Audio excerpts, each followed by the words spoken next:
Kur'an-ı Kerim'de Allah Subhanahu ve Teala "Ya eyyuhellezine amenu iza kumtum ilas-salati faghsilu wujuhakum" dep bastaydı. Yani ey iman etkenler, namazga turатын болсаңдар, беттериңди жууңдар. Және де қол, وأيديكم إلى المرافق, тірсекке дейін. وامسحوا برؤوسكم, бастарыңа мәс тартыңдар.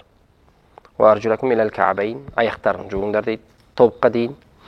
Бұл жердегі айтылып жатқан төртеуі дәреттің парыздары.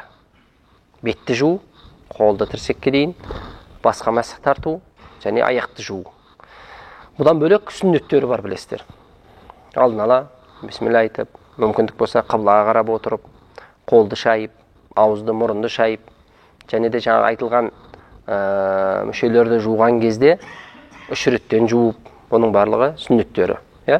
Ал Алла Субханаху ва Тааля сендерге қиындықты қаламайды дейді, жеңілдікті қалайды дейді аяттың жалғасында. Алла Тағала сендерді қинап қоюды қаламайды, жеңілдікті қалайды сендерге дейді. Сендерді сол секілді Аллах Тағала тазалауды қалайды дейді. Біздің көзімізге көрінбейді. Дәрет шыққан кезде адам бойынан осы жуылатын мүшелер ластанады. Медицина тілімен айтатын болсақ, микробталады.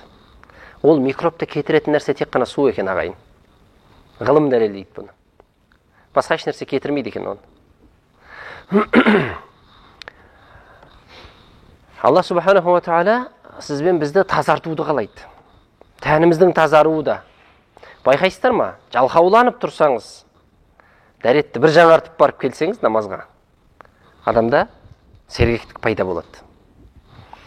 Медицина ғылымы сол әрбір жуылатын мүшелерді, әсіресе мынау мәсік тартып болғаннан кейін құлақтың ішін сұқ саусақпен бітеп тазалап өтеміз ғой. Сол жерде қаншама, әдетте басқа уақытта адамның қолы тие бермейді ол жерлерге.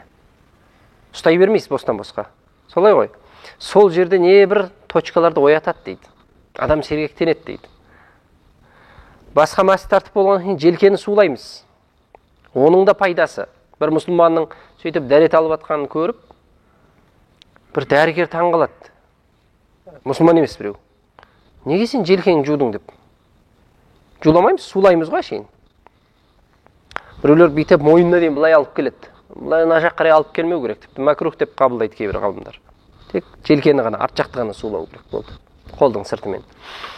Ол не үшін істедің дегенде пайғамбарымыздың сүннеті дейді.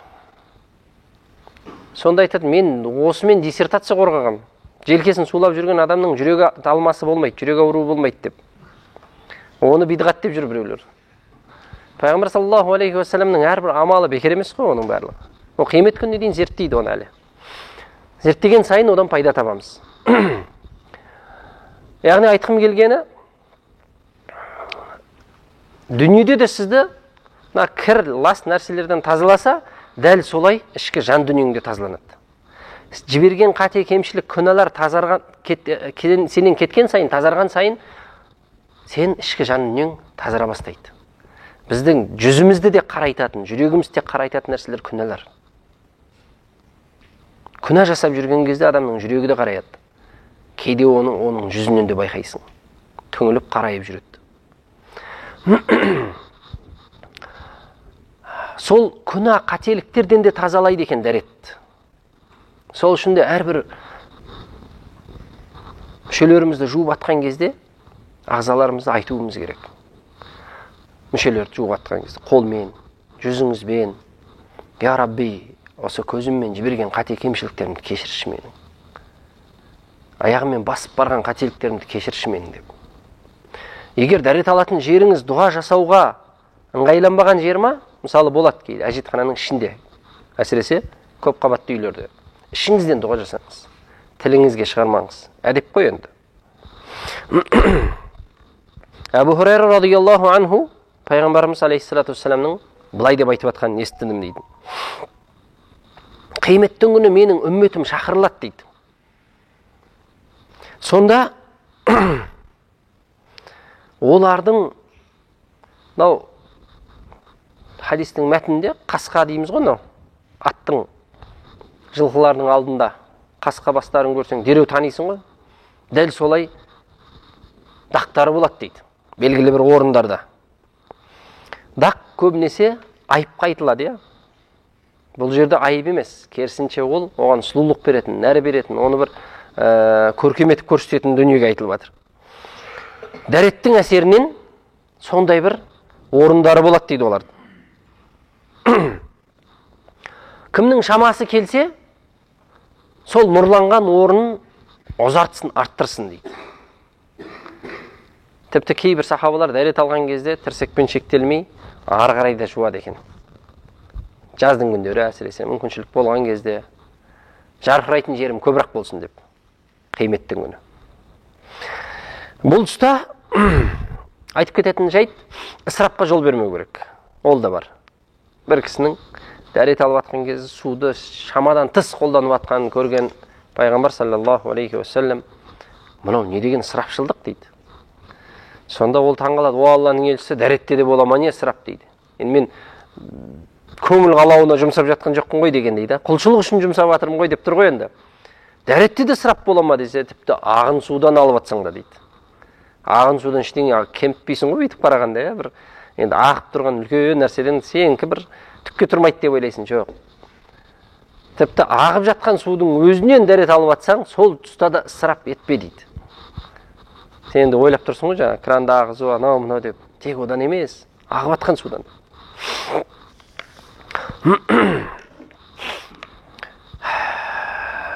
Қиметтің күні пайғамбар алейхиссалату вассалам жарқырайды деп жатыр сондай адамдарды. Яғни дәретте, мына дүниеде дәрет алған кезде, сол дәрет алатын, дәреттің суы тиген орындар жарқырап, ерекше болып көзге түсіп тұрады екен. Пайғамбар алейхиссалату вассалам тіпті бір хадисінде алда келеді, содан мен танимын дейді. Мұъминге сол дәрет алған орындары әшекейленеді дейді тіпті бір хадисте. Мойныңа, қолдарға бір нәрсе, жай бір аксессуарлар, сағат тағып алсаң, көзге түсіп бір әдемі болып тұрады ғой. Дәреттің суы тиген жерлердің барлығы сол жеткілікті саған әшекей үшін дейді.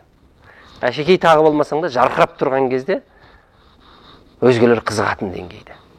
Бұл мұъминнен басқа ешкімге берілмейді дейді. Басқа бір адамда жуынып дәл солай алып жатыр. Жоқ, оған қияметтің күні о жерлер жарқырамайды оны. Алда хадисте келеді.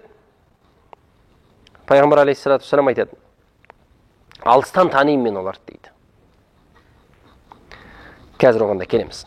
Осман ибн Аффан, Алла о кісіден разы болсын, пайғамбар алейхиссалату вассаламнан жеткізеді. Кімде-кім дәрет алатын болса, жақсылап тұрып,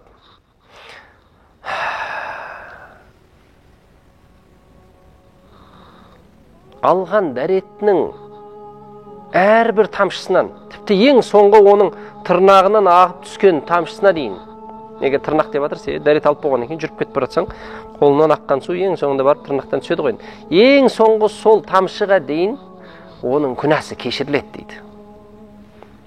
Ал ойлаңыз енді, өзіңіздің шамалы болса да бір арттағы білетін тарихыңызға көз жүгіртіңіз. Қаншама күнәларымыз бар, қаншама қателіктеріміз бар. Тілге ерік беріп қоямыз, пайдамыз үшін өтірік айтып қоямыз, харамға барып қоямыз, мына дүниедегі болмашы бір тастап кететін дүние үшін. Сол кезде күнәға батып жатырмыз. Өзімізше жан-жақтан анау да істеп жатыр ғой, мынау да істеп жатыр ғой деп бір ақталу іздейміз. Бәрі де жүр ғой деген секілді.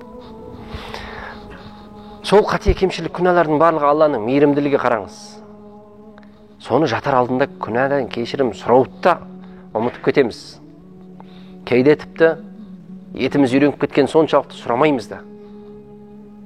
Аллах Тағала осындай дүниелермен тазартып беріп отырады екен. Бірақ біз алдыңғы сабақтарда өттік, тәубе бабында қайта-қайта айттық оны. Үлкен күнәлар тәубесіз кешірілмейді. Бұл ғұламаларымыз айтады, кішігірім күнәларға. Ұмытып кетесің. Қиметтің күні кітабыңды алған кезде, мынау не деген кітап деп айтады. Мынау не деген кітап? Ла юғадиру фиха сағиратан ва ла кабиратан илля ахсуа. Мынада ешбір нәрсені тастамаған ғой, кішісі болсын, үлкені болсын, барлығын жазып қойған ғой. Не деген кітап деп адам өзінің кітабын көріп, өзі таңғалады, себебі өзі ұмытып кеткен күнәлар бар ананың ішінде. өзіміз ұмытып кеткен сауапты істер көп болуын Алла нәсіп етсін. Себебі сол ұмытып кеткен сауабыңыз сізге жазылып қалады. Ұмытпай мақтанып айтып жүрсеңіз, мына дүниеде сауап жойылып кетеді.